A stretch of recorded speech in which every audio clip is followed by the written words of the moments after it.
தூத்துக்குடியில கப்பலுக்கு தென்கொரியாவை சேர்ந்த நிறுவனம் வந்து ஒப்பந்தம் போட்டிருக்காங்க.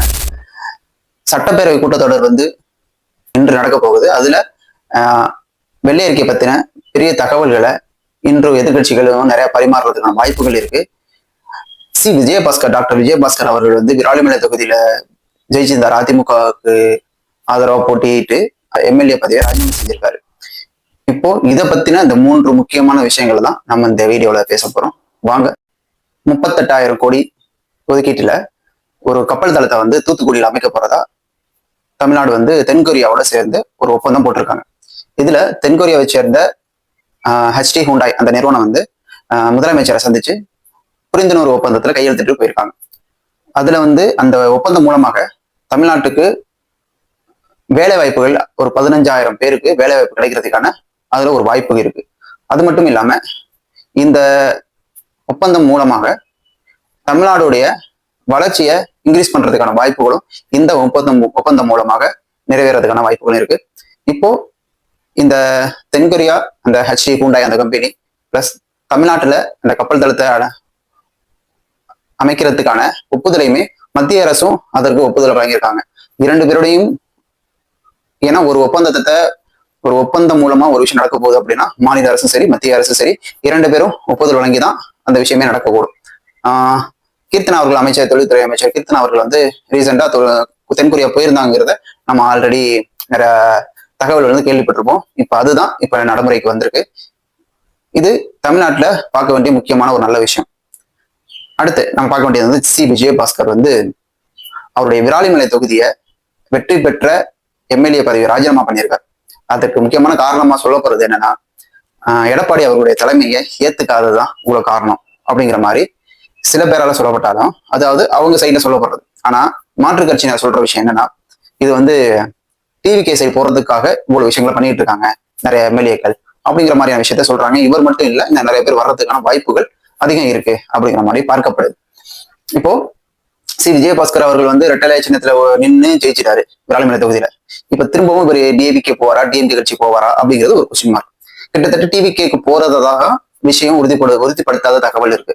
சப்போஸ் அப்படி வந்தார்னா தமிழக வெற்றி கழகம் வந்து நாங்க ஊழல் படியாத ஒரு கட்சி, ஒரு தூய சக்தி, கிளீன் கவர்மெண்ட்டை நடத்துவோம் அப்படிங்கிற மாதிரியான விஷயங்களை மேற்கோள் காட்டி பேசியிருக்காங்க. அப்படி இருக்கும் பொழுது விஜயபாஸ்கர் அவர்கள் ஒரு 10 வருஷங்களா அவர் மேல குட்கா வழக்கு இருக்கு.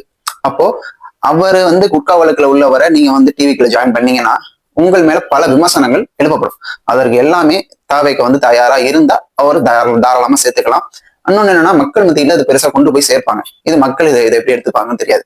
ஆனா அவங்க நினைக்கலாம், தாவைக்கு வந்து நாங்க 5 வருஷம் முடியும் போது கிளீன் கவர்மெண்டா வச்சுப்போம், அப்போ மக்கள் நம்புவாங்க அப்படிங்கிற மாதிரி இருக்கலாம். இல்ல நான் எங்கள்கிட்ட வந்துட்டு அவங்க எந்த தப்பும் செய்ய முடியாது, நாங்க அவங்கள கிளீன் கவர்மெண்டா போற அளவுக்கு அவங்கள நாங்க மாத்திப்போம், அவங்க எந்த தவறும் பண்ணாத அளவுக்கு நாங்க அவங்களை சேஞ்ச் பண்ணுவோம் அப்படிங்கிற மாதிரியான விஷயங்கள்லாம் இருக்கு. 2வது அவர் சிபிஐ வந்து அவங்க மேல ஃபைல் பண்ணியிருக்காங்க, குற்றப்பத்திரிகை ஃபைல் பண்ணியிருக்காங்க. அப்படிங்க இருக்கும் பொழுது இதை எப்படி அவங்க சமாளிக்க போறாங்க? விஜயபாஸ்கர் சப்போஸ் உள்ள வந்தார்னா இதை எப்படி சமாளிக்க போறாங்கிறது பெரிய ஒரு கொஸ்டின் மார்க்.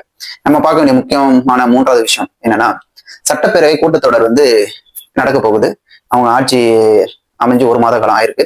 முதல் சட்டப்பேரவை கூட்டத்தொடர்ல வந்து அவங்களுடைய 145 எம்எல்ஏ கிட்டத்தட்ட தாவைக்கு உள்ள சார்பா உள்ளவங்க அவங்க வந்து இதுல பங்கேற்க போறாங்க.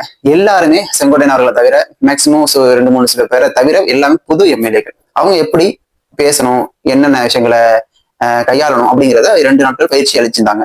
இப்போ இந்த சட்டப்பேரவை கூட்டத்தொடர்ல ஆளுநர் வந்து ஃபர்ஸ்ட் உரையாற்றுவாரு. அதுக்கு நன்றி தெரிவிக்கணும் முதல்வர் அவர்கள். அதுக்கப்புறம் அவங்க வெள்ளை அறிக்கை போட்டாங்க பாத்தீங்களா, அதை பத்தின விவாதம் கண்டிப்பா நடக்கும். அதுவும் இல்லாம பட்ஜெட் தாக்கல் நடக்கும், நிதி அமைச்சர் பண்ணுவார். இப்போ அதை பத்தின விவாதம் வந்து 3 நாட்கள் நடைபெறும். இது 3 அல்லது 5 நாட்கள் நடைபெறதுக்கான வாய்ப்புகள் இருக்கு. அதற்கு லாஸ்டா விஜய் அவர்கள், அதாவது தமிழ்நாட்டுடைய முதலமைச்சர் அவர்கள் வந்து பதில் சொல்றது மாதிரி இந்த சட்டப்பேரவை கூட்டத்தொடர் நடக்கும். இப்ப இது அதாவது ஒரு சைடு பொலிட்டிக்கலா ஒரு விஷயம் இருக்கு, இன்னொரு சைடு தொழில்துறையில ஒரு விஷயம் பண்ணியிருக்காங்க. இன்னொரு விஷயம் வந்து ஆக்சுவலா அது குதிரை பேரம், அந்த பேரம் இந்த பேரம் பேசுறாங்க.